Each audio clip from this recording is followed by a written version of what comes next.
présente ce matin Gaétan et Hélène Savoie, un couple d'implanteurs à Grand-Sault, au Nouveau-Brunswick. Gaétan et Hélène se sont convertis en 1981 et ont rejoint une église en implantation à l'époque à Edmundston, une implantation qui était faite par un jeune pasteur implanteur de l'époque, Michel Nadeau, qui maintenant n'est plus un jeune implanteur-pasteur, et qui lui-même a parti cette communauté. Gaétan a œuvré dans cette église en tant que diacre pendant 28 ans. En 2002, l'église d'Edmundston a décidé de déménager à Sainte-Anne. En 2002. Et de 2011 à 2014, Gaétan a été invité à devenir le pasteur intérimaire. Et le 1er avril dernier, ce n'est pas un poisson d'avril, le 1er avril 2015, il a, avec son épouse et un petit noyau de gens, implanté cette communauté à Grand-Sault. Ce n'est pas la première fois qu'une tentative est faite à Grand-Sault. C'est une terre qui est un peu difficile et donc ça demande courage, foi et persévérance. Et nous voulons garder notre frère et son épouse dans nos prières. Gaétan continue sa formation. Une fois par mois, il se déplace sur Montréal où il rencontre une communauté d'implanteurs qui, comme lui, sont à l'œuvre et il apprend de nouvelles techniques, apprend à développer ses compétences et son caractère dans le domaine, qui est un grand plus. Et comme nous avons fait dans le passé, lorsque l'Église soutient le projet Défi 25, vous vous rappelez que ce projet Défi 25 est une campagne de financement dans notre association d'églises dont les sommes récoltées servent justement à soutenir ces églises en formation. Eh bien, en 2016, cette année, c'est l'Église en implantation de Grand-Sault qui va être bénéficiaire des sommes recueillies lors de cette campagne. Dans les années passées, notre communauté a été généreuse. Nous avons récolté plus de 3 000 $ par année. On vous lance encore l'invitation à participer généreusement cette année et c'était pour moi une occasion d'en profiter en invitant Gaétan pour nous apporter la parole et quelques nouvelles donc de ce projet. Donc au cours des 2 prochaines semaines, ceux qui le souhaitent pourront contribuer à la campagne Défi 25. À date, nous avons reçu quelques dons, 435 $. Et donc, on vous invite à être généreux et à soutenir la famille Savoie dans leur projet. Alors j'invite Gaétan, le pasteur Gaétan, à venir nous partager quelques nouvelles les plus récentes et la parole. Bienvenue, Gaétan. Bonjour tout le monde. C'est une joie pour moi ce matin de venir ici pour présenter. J'aime aussi voir la main de Dieu agir lorsque j'écoutais les chants, lorsque j'écoutais les partages, lorsque j'écoutais surtout le vent. J'aime voir la main de Dieu agir. Et j'avais marqué tempête de l'adversité. On voit que tout se connecte. Quand c'est de Dieu, ça veut dire ce matin que Dieu, on ne se réunit pas parce qu'il y a une raison pourquoi on se réunit. J'espère que vous êtes réunis ce matin dans le but d'entendre une parole de Dieu. Comment ça prend de parole de Dieu pour transformer quelque chose? Une parole. Au commencement, la terre était informe et vide et Dieu a prononcé une parole et ça l'a transformé. J'espère ce matin que vous puissiez sortir d'ici avec au moins une parole qui va transformer vos vies et ceux autour de vous. Donc, c'est ça. Lorsque je veux parler de ce matin du combat, dans l'implantation, quand on a débuté notre implantation à Grand-Sault, on avait des projets, des rêves et tout ça. Et on a vu que l'adversaire, nommez-moi les 3 adversaires du chrétien.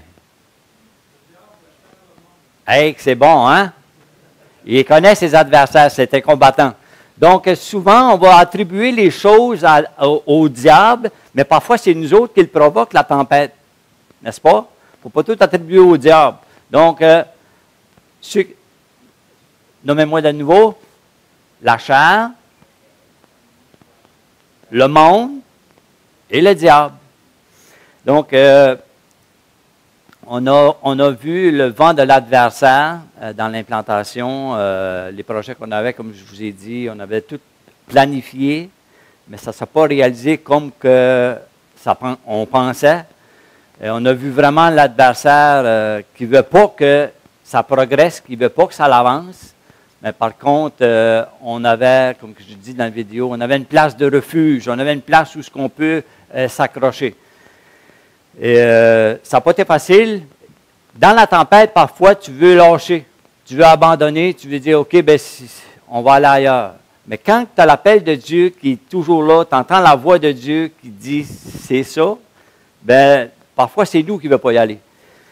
Mais là, gloire à Dieu, c'est que là, on voit que c'est Dieu qui a le dernier mot, n'est-ce pas? J'espère que vous avez lu la fin du livre. La fin du livre, c'est nous qui gagnons. Donc, ce matin, j'aimerais qu'on puisse aller ensemble dans le livre d'Éphésiens au chapitre 10. Probablement, vous connaissez ce passage dans Éphésiens chapitre 10. Excusez, Éphésiens chapitre 6, verset 10. 10 à 12. C'est le combat. On voit que c'est un combat. La vie, c'est un combat. Il n'y a pas personne qui ne peut pas dire j'ai jamais eu d'épreuve, j'ai jamais eu de tempête dans ma vie, j'ai jamais eu d'obstacle, j'ai jamais eu de trouble, j'ai jamais. Un moment ou un autre, on arrive à où ce que. Et comme que je dis souvent, je fais du ministère des prisons et je me dis la place où ce que les gens prient le plus, c'est en prison. Parce qu'ils sont dans le besoin. C'est malheureux qu'on entend que qu'on soit dans le trouble avant de prier. Mais ce matin, on lit ensemble dans Éphésiens chapitre 6. Ça veut dire, au reste, fortifiez-vous dans le Seigneur par sa force toute puissante. Revêtez-vous de tous les armes de Dieu afin de pouvoir tenir ferme contre les ruses du diable. Car nous n'avons pas à lutter contre la chair et le sang, mais contre les dominations, contre les autorités, contre les princes de ce monde de ténèbres, contre les esprits méchants dans les lieux célestes. Donc, on voit que l'ennemi, oui, il y a un ennemi, il y a des tempêtes, il y a de l'adversaire. Qu'est-ce que l'ennemi veut faire? On voit dans Jean 10, chapitre 10, le voleur ne vient que pour voler, égorger et détruire. En d'autres mots, qu'est-ce que l'ennemi veut? C'est qu'il veut notre mort. Mais s'il pourrait nous tuer, ça ferait longtemps qu'il nous aurait tués. Donc, j'aimerais dire ce matin, j'espère qu'on a chacun ici le sang royal dans nos veines et celui qui est en nous est plus fort que celui qui est dans le monde. Donc, la victoire est là, en Jésus-Christ. Et c'est ce que j'aimerais aborder ce matin. On voit que lorsque le vent de l'adversaire vient, ça peut apporter le découragement, ça peut apporter la division, ça peut apporter la dépression, ça peut apporter plein d'obstacles. On voit aussi qu'est-ce que l'ennemi veut faire avec et le monde, qu'est-ce qu'il veut nous offrir. Le monde, qu'est-ce qu'il veut nous offrir? C'est qu'il veut nous offrir tout simplement un boulet.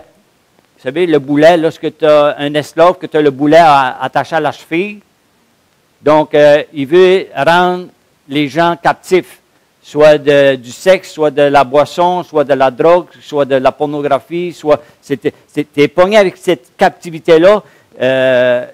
Et la bonne nouvelle, c'est que Jésus est venu pour couper les chaînes. Amen. Donc, on voit que l'adversaire, c'est vrai, on peut pas arrêter la tempête. Mais ce matin, j'aimerais juste apporter une pensée qui est... je vais juste vérifier pour...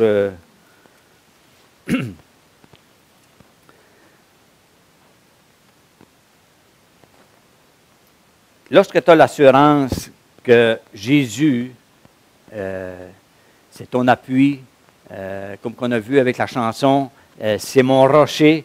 Oui, la tempête, elle va venir, mais en Jésus, on reste debout, n'est-ce pas? Donc, dans Jean 10, 28, lorsque tu as ancré sur la fondation, on a la promesse qu'il nous tient dans sa main. On lit dans Jean 10, 28, cette promesse, je leur donne la vie éternelle, elles ne périront jamais, et personne ne les ravira de ma main. il y a 7448, on nous dit qu'il y a 7448 promesses dans la Bible. Donc, lire la Bible, c'est une chose, mais de saisir les promesses, s'en approprier pour soi, c'est ça la richesse des chrétiens. Donc, il faut saisir la position que Dieu nous donne en Jésus-Christ. Et ce matin, on va faire un petit parcours ensemble. Lorsque je vois dans Luc, oui, il y a de l'adversaire. Lorsqu'on voit dans Luc 1, 71, c'est ça la bonne nouvelle qui est venue dans le monde. On sait qu'à cause d'Adam et Ève, quand le péché est entré dans le monde, la mort a suivi, et c'est là que les épreuves ont venu, c'est là que tout a venu. Mais la bonne nouvelle de l'Évangile, c'est un sauveur qui nous délivre de nos ennemis, de la main de tous ceux qui nous haïssent. Donc, on voit que c'est ça la bonne nouvelle. J'aimerais prendre comme texte ce matin, comme Ésaïe 53, probablement que vous connaissez tous. Et lorsqu'il commence au verset 1 avec deux questions, il dit, qui a cru à ce qui était annoncé? Qui a reconnu le bras de l'Éternel? C'est deux questions qu'il faut se poser. Est-ce que j'ai réellement saisi?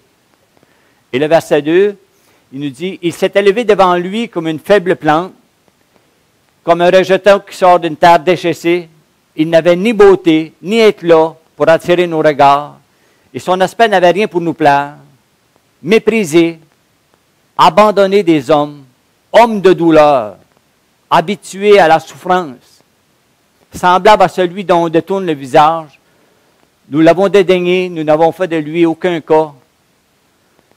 Et j'aime le verset 4. Cependant, ce sont nos souffrances. Dites avec moi, nos souffrances. Ce sont nos souffrances qu'il a portées. C'est de nos douleurs. Dites avec moi, nos douleurs. Qu'il s'est chargé. Nous l'avons considéré comme puni, frappé de Dieu et humilié, mais il était blessé pour nos péchés. Le châtiment qui nous donne la paix est tombé sur lui, et c'est par ses meurtrissures que nous sommes guéris. Quelqu'un disait qu'on devrait vivre la parole, et on devrait se saisir de la parole, c'est-à-dire connaître ton identité en Christ, c'est-à-dire qu'on devrait vivre la tête au ciel et les pieds sur terre. En d'autres mots, c'est ça que la parole nous dit, qu'on est des ambassadeurs, n'est-ce pas? Et un ambassadeur, c'est qu'il représente son pays. Mais souvent, on marche par les 5 sens, on marche par la vue, on marche comme un peu le Thomas, qui dit, faut que je voie, il faut que je touche. Mais lorsqu'on saisit les promesses que Dieu nous donne dans sa parole, et ce matin, j'aimerais qu'on puisse voir ensemble le psaume 23, comme que je vous ai dit, je n'avais pas arrangé avec les autres. Je ne savais pas qu'on allait lire le psaume 23. Je ne savais pas qu'on allait commenter sur le psaume 23, parce que mon message est sur le psaume 23. Est-ce que vous voyez la main de Dieu? Est-ce que vous voyez la parole que Dieu veut prononcer? Saisissez une parole ce matin. Si vous saisissez une parole, votre vie transforme.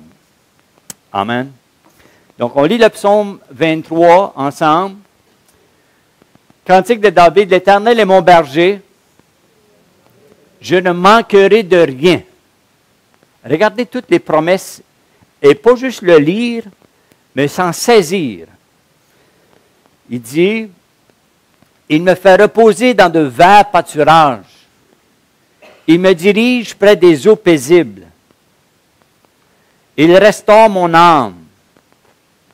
Il me conduit dans les sentiers de la justice à cause de son nom. Quand je marche dans la vallée de l'ombre de la mort, je ne crains aucun mal.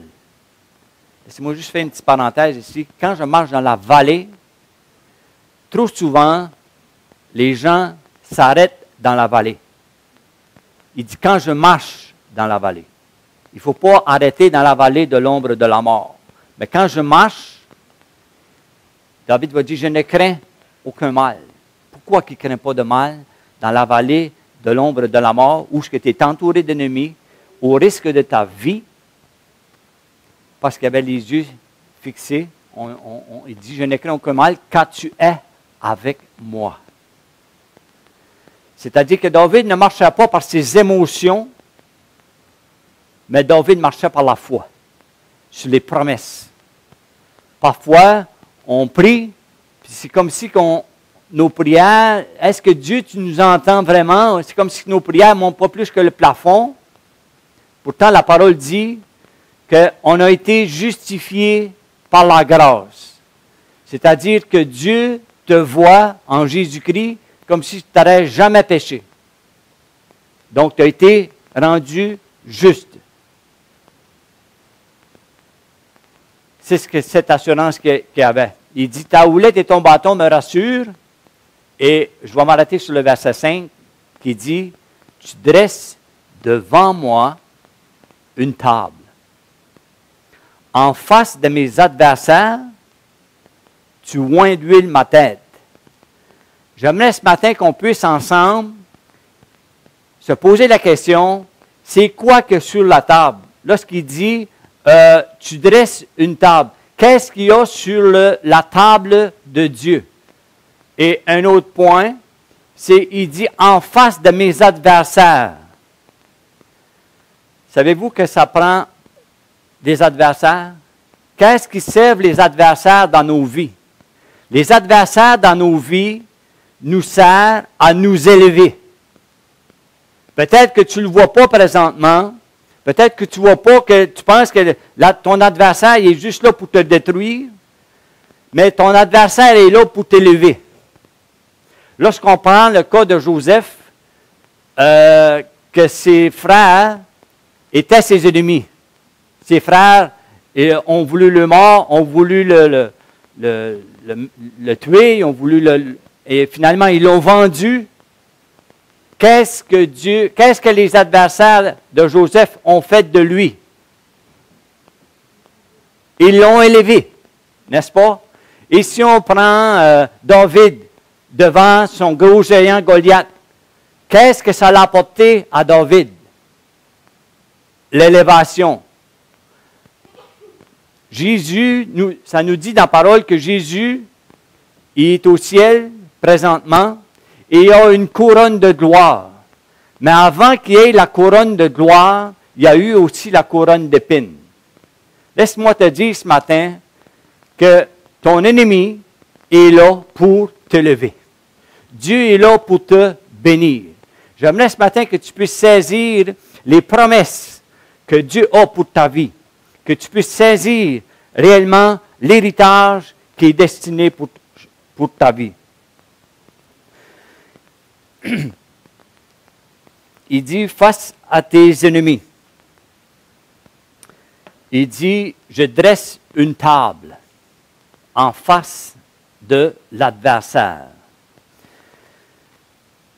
Ça me fait penser un peu au fils prodigue. Vous connaissez l'histoire du fils prodigue qui était rempli d'illusions, qui pensait que la vraie vie, c'est faire la fête, et il est revenu vers le Père. J'aime cette histoire-là dans Luc chapitre 15, on ne tournera pas, mais il dit au verset 17, étant entré en lui-même, il dit, combien d'ouvriers chez mon Père ont de la nourriture en abondance? Donc, il avait déjà goûté l'abondance de Dieu, mais il a essayé par lui-même, avec ses illusions, on sait qu'il a été trompé, mais qu'est-ce que j'aime de cette histoire-là, c'est qu'il connaissait le chemin du retour. Je ne sais pas où est-ce que tu te situes ce matin, je ne connais personne, à part que Jacinthe, mais c'est que j'essaie de dire ce matin, je ne sais pas où est-ce que tu peux te situer présentement. Je ne sais pas si tu es vraiment assis à la table en train de déguster les mets de Dieu pour ta vie. Et on va le voir, c'est quoi que sur cette table. Vous connaissez aussi probablement l'histoire de Méphibosheth. Est-ce que vous connaissez l'histoire de Méphibosheth? Je devrais dire peut-être le contraire. Est-ce qu'il y en a qui ne connaissent pas Méphibosheth? Méphibosheth, c'est le fils de Jonathan. Jonathan c'était le fils du roi Saül. Okay? Et quand un roi perdait son trône, qu'est-ce qu'on faisait? C'est qu'on éliminait la famille. D'être sûr qu'il n'y ait pas personne de la famille qui vienne faire obstruction à l'autre roi qui venait. Et on nous dit que Méphibosheth, qui était le fils de Jonathan, et vous connaissez, ceux qui connaissent l'histoire, vous voyez que Jonathan avait remis ses armes à David. Donc, il a cédé son trône, il a cédé tout ça. Et Jonathan et Saül sont morts en guerre le même jour. Donc, mettons-nous un peu dans la position de Méphibosheth. Méphibosheth, la Bible nous dit qu'il était perclus des pieds, c'est-à-dire qu'il était infime des pieds. Et le serviteur et la servante, ils l'ont emporté à un lieu qui s'appelle l'eau de bord. Et l'eau de bord, ça signifie petite semence. Donc, lui, qu'est-ce qu'il voulait faire, Méphibosheth? C'était juste sauver sa vie. Il s'est sauvé l'eau de bord, à l'eau de bord, pour échapper probablement au châtiment qui était probablement juste dans ses pensées. Et un jour, lorsque le roi David vient sur le trône, il dit, reste-t-il quelqu'un de la maison de Jonathan que je veux bénir? Et imaginez-vous d'être à la place de Méphibosheth. Un jour, quelqu'un vient, il dit à Méphibosheth, le roi veut t'avoir. Qu'est-ce que vous pensez qui s'est passé dans la tête à Méphibosheth? Ah! Mais pourtant, on lit dans 1 Samuel, je vais vous donner la référence, on n'ira pas lire, mais je peux vous laisser les références à la fin. J'ai un paquet de versets que je vais toucher avec vous. On trouve ça dans 2 Samuel 9. Et mettez-vous encore dans la position de Méphibosheth, comme il a été dit. C'est probablement mon dernier jour. Et le roi, mais quand ce qui est arrivé au palais, le roi David lui a dit, tu vas manger à ma table tous les jours de ta vie. Et tous les terres que ton père avait, je vais te les remettre. Je sens qu'il y a quelque chose ici ce matin qui, j'espère que vous saisissez. Et lorsqu'on voit Méphibosheth assis à la table du roi, j'essaie de m'imaginer qu'est-ce qui était sur cette table encore. Et lui, j'imagine que quand il était à la table, lorsqu'il met son chose et qu'il s'assoit à la table du roi, lorsqu'il est assis à la table du roi, tu ne peux pas voir son infirmité. Son infirmité est sous la table. Et j'aimerais connecter cela avec nous. Nos défauts, c'est sous la table. C'est sous la table. Maintenant, j'aimerais qu'on puisse aller voir ensemble qu'est-ce qu'il y avait sur la table. Quand il dit, je dresse face à tes adversaires, je dresse une table. Pouvez-vous m'aider? Qu'est-ce qui est sur la table? Il y a une coupe. Il y a des vases. L'abondance. Et lorsqu'on mentionne le vase, dans la Bible, le vase, ça me rappelle à Jean chapitre 4, la Samaritaine qui était au puits, et Jésus a dit, l'eau que tu bois, tu vas toujours avoir soif. Mais l'eau que je te donne, tu n'auras plus soif. Et on voit dans Jean chapitre 7 que Jésus dit, celui qui croit en moi, des fleuves d'eau vive couleront de son sein. Et on voit dans d'autres passages qu'on est des vases. Il y a des vases d'honneur, d'usage vil, mais il y a des vases. Et ce qu'il y a dedans, et ça me rappelle aussi que lorsque Jésus a transformé l'eau en vin, le premier miracle que Jésus a fait, c'est quoi? Transformation. Le premier miracle qu'on a besoin dans notre vie, c'est une transformation. C'est-à-dire que le vase que je suis, si l'Esprit de Dieu n'est pas dedans, il n'y a pas vraiment de vie là-dedans. Mais quand que l'Esprit de Dieu est en nous, on a des vases d'honneur sur la table. Et cette eau-là, qui est en nous, l'eau qui est la parole, n'est-ce pas, produit des fleuves qui donnent la vie. La question qu'on peut se poser, c'est que, est-ce que je donne la vie? Est-ce que je suis rempli de la parole? Vous savez, lorsque tu prends un verre, avant qu'il déborde, il faut qu'il soit plein. Remplis-toi de la parole, et la parole débordera, et la parole donnera la vie à ceux qui t'entourent. À mon église, on aurait dit Amen, on serait levé debout, on aurait applaudi.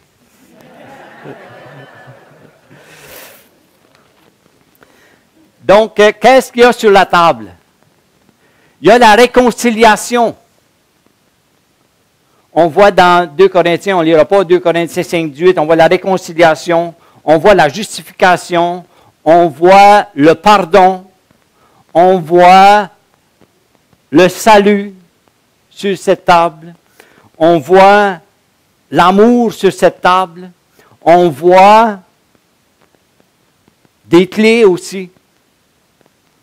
Quand Jésus dit, quand il a dit à Pierre, tout ce que tu liras sur la terre sera lié dans les cieux. Et tout ce que tu délieras dans les cieux sera délié sur la terre. C'est comme la prière du Notre Père. Vous connaissez la prière du Notre Père? Quand on dit que ton règne vienne sur la terre comme qui est au ciel. Devant quelle table êtes-vous? Par la foi. Est-ce que vous marchez réellement par la foi? Est-ce que vous voyez qu'est-ce que sur cette table? Tout ce qu'il y a sur cette table, les gens de ce monde l'ont besoin. Lorsque tu regardes aussi, qu'est-ce que sur cette table, il y a un nom qui est au-dessus de tout nom. Il dit, tout ce que vous demanderez en mon nom, je vous le donne. Qu'est-ce que sur cette table? Aidez-moi. La justice. Il y a la grâce, il y a le pardon. Vous savez, quand on voit que si quelqu'un a péché, on a un avocat auprès du Père, Jésus-Christ le juste. Il dit, si on confesse nos péchés, il est fidèle et juste pour nous pardonner et pour nous purifier de toute iniquité. Trouvez-vous d'autres choses sur la table? Oui? Je remarque que c'est tout ce qu'il y a sur la table, c'est fourni par le roi, que l'individu n'a rien apporté. Amen. Amen. Tout ce qui est de Dieu, tout ce que Dieu a apporté, c'était pour nous. Est-ce qu'on s'en nourrit? On voit, je ne sais pas si que j'ai donné le verset dans, je vais juste vérifier mes notes, dans Apocalypse 3:20, Jésus parle à une église. Okay, on voit l'Apocalypse 3:20, vous connaissez probablement l'église, lorsqu'il dit, voici, je me tiens à la porte et je frappe. Si quelqu'un entend ma voix et ouvre la porte, qu'est-ce qu'il va faire? Je souperai avec lui et lui avec moi. Ce n'est pas juste une question d'aller à l'église une fois par semaine que tu vas te nourrir de la parole. Le mets devrait être constamment devant nous. S'en nourrir constamment de cette nourriture spirituelle dont on a besoin. On pourrait faire la liste. La liste est tellement longue, mais je sais que le temps avance et je dois arriver à quelque chose. Jean 14, 23, saisissez ça. Il dit, Jésus lui répondit, si quelqu'un m'aime, il gardera ma parole. Et mon Père l'aimera. Nous viendrons à lui et nous ferons notre demeure chez lui. Et plus loin, il va dire, et nous souperons avec lui.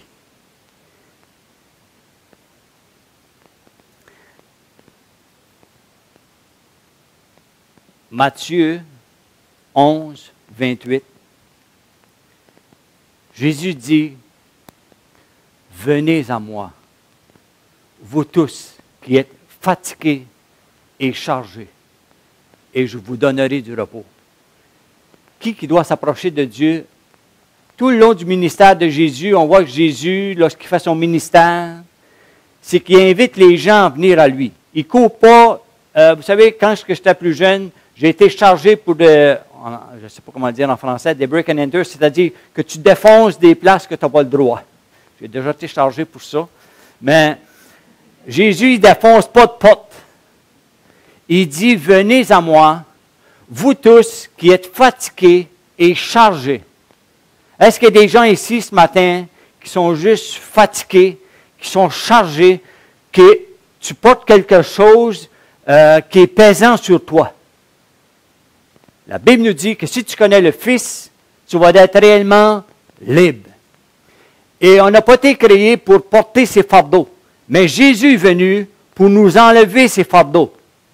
Je vais prier ce matin avec quelqu'un ici. Je ne sais pas c'est quoi vos besoins. Mais s'il y a des fardeaux ici, et je connais le ministère que Dieu me donne, je vois des gens libérés. Gloire à Dieu, pourquoi que Dieu a fait les choses qu'il veut faire avec moi.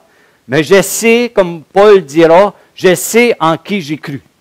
Je sais c'est quoi que Dieu... Je sais, comme quand j'arrive en prison et que tu portes la parole. Les gens, ils ne savent pas quand ils rentrent, qu'est-ce qui va se passer. Ils ne savent pas, même il y a des gens qui vont poser la question à quelqu'un, c'est quoi qui se passe là-dedans? Ils ne savent pas. Mais lorsque j'arrive et que tu portes la parole, Dieu t'a donné le message. Eux, ils ne savent pas c'est quoi le message.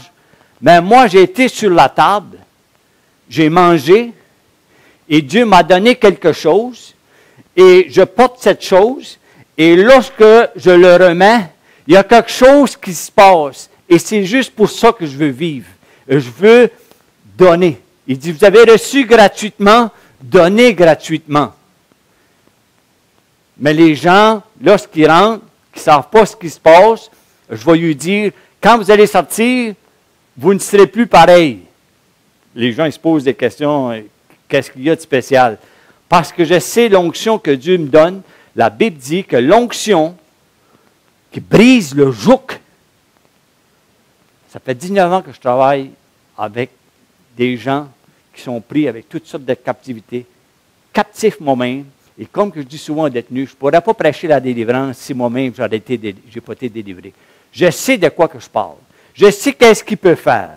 Je sais qu'il peut prendre quelqu'un et le transformer pour sa gloire. Je sais qu'il peut prendre rien et faire quelque chose avec. Donc, il dit, venez à moi, vous qui êtes fatigués et chargés, et prenez le temps d'examiner ce texte et prenez les 4 verbes qui se présentent dans ce texte. Premier verbe, il dit, venez. Venez à moi, vous qui êtes fatigués et chargés. Et je vous donnerai. Il y a une promesse là, du repos. Et continuez, ainsi de suite. J'aime le verset, Luc chapitre 4, lorsque Jésus rentre, puis il dit,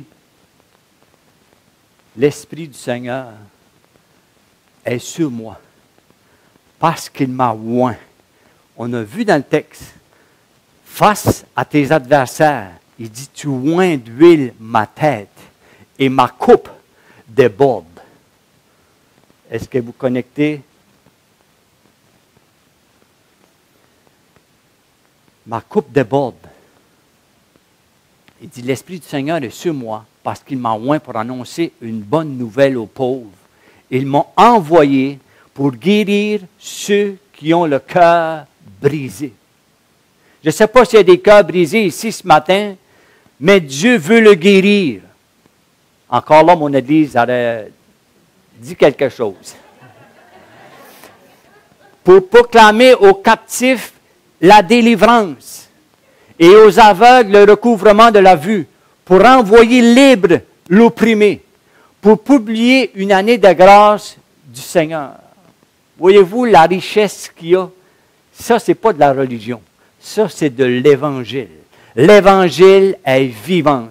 L'Évangile, ce n'est pas de la religion. L'Évangile, c'est les mains de Dieu qui dressent devant toi, qui dressent devant tes ennemis pour t'élever. Je veux prier pour toi ce matin. Que Dieu t'élève.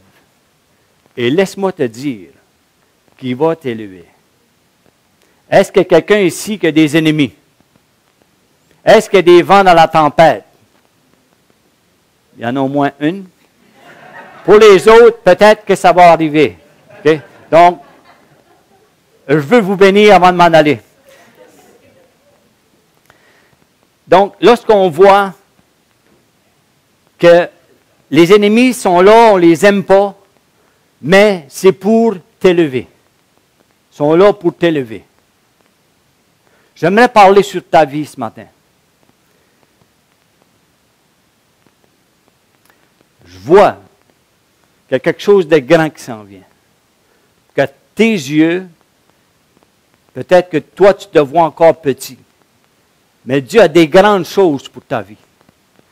Dieu veut produire en toi une source qui va donner la vie. Et lorsque tu rentres dans ce domaine de donner la vie, c'est que tu marches dans la dimension surnaturelle. Tu marches dans la dimension où ce que Dieu veut que tu sois. Beaucoup de chrétiens n'entrent pas dans cette position-là. Beaucoup de chrétiens vivent juste la religion. Mais lorsque la parole que Dieu met en toi, qui produit la vie, qui donne la vie, tu es dans ton champ de mission. Je vais prier que cette Église devienne une source et ce bâtiment-là est beaucoup trop petit. Parce que je vois qu'il n'y a presque plus de place. Donc, ça peut être une tempête qui s'en vient. Je vais prier pour vous. Est-ce qu'on peut avoir les musiciens?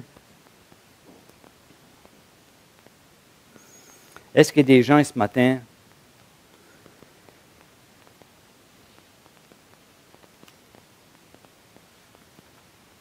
qui veulent dire avec moi dans une prière, je veux m'approcher de cette table. Je veux goûter à ces festins, mais je veux avant tout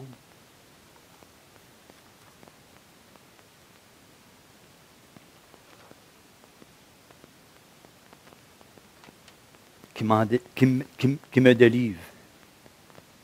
Je ne sais pas c'est quoi ton besoin, mais je sais que sur cette table-là, il y a quelque chose pour toi. Et de même que David a invité Méphibosheth, de même Dieu t'invite par Jésus à cette table. Qui veut s'approcher? Lorsque le fils prodigue s'est approché de cette table, lorsqu'il s'est approché de son père lui a remis un nouvel habit. Et on a besoin de cette nouvelle habit. Une nouvelle dimension dans notre foi. Même si ça fait 30 ans que tu es chrétien, il faut que tu viennes à cette dimension spirituelle où ce que tu connais ton rôle d'ambassadeur. C'est que tu prends les choses du ciel et tu les donnes et tu vois des vies prendre place. Tu vois des vies transformées. Tu vois quelque chose se passer. Je vous ai dit que je prierais pour ceux qui ont des fardeaux. Ceux qui ont des fardeaux. Peu importe ce que les médecins ont dit, peu importe si que tu dis, tu vois ta carrière comme rien, ce matin, tu t'élèves à une nouvelle dimension dans le surnaturel qui est au-delà de ta capacité humaine. C'est la main de Dieu qui vient. De même que Dieu a élevé Joseph, De même que Dieu a élevé David, de même Dieu veut t'élever. Saisis cette parole ce matin. Prions. Alléluia. Seigneur Jésus, merci d'avoir paru pour détruire les œuvres du diable. Seigneur Jésus, ce matin, je te prie que tu puisses venir pardonner tous mes fautes, ceux que j'ignore, afin que rien ne me fasse obstacle à ma prière ce matin. Tu vois probablement tous les faux dieux, toute l'idolâtrie que j'ai eue dans ma vie. Mais ce matin, au nom de Jésus, Père, fais que cette idolâtrie soit enlevée de ma vie, dans le nom de Jésus. Tu nous dis dans ta parole de se décharger sur toi de tous nos soucis et de tous nos fardeaux. Père, au nom de Jésus ce matin, nous déposons à la croix tous ces fardeaux, tout ce que l'ennemi a venu s'aimer, toute cette ivresse. Père éternel, au nom de Jésus, que cela tombe au pied de la croix ce matin. Que des témoignages se lèvent pour ta gloire, Père Saint. Père éternel, je te prie que tu donnes des nouvelles positions, Père, au nom de Jésus, que tu élèves ton peuple, que tu élèves. Tu les connais, Père, ce matin, ceux que tu veux bénir, ceux que tu veux tous les bénir.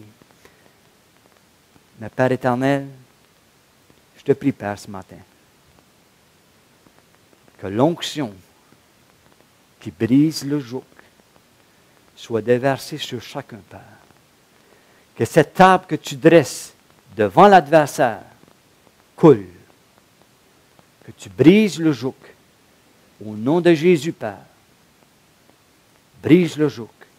Au nom de Jésus.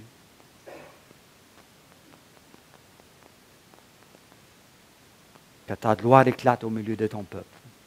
Père, fais croître cette Église, Père. Au nom précieux. Le nom glorieux. Le nom qui est au-dessus de tout nom. Le nom qui a au-dessus de tout pouvoir dans le ciel et sur la terre. Sois glorifié, Père, parmi ton peuple. Dans le nom de Jésus, nous les avons priés. Amen. Amen.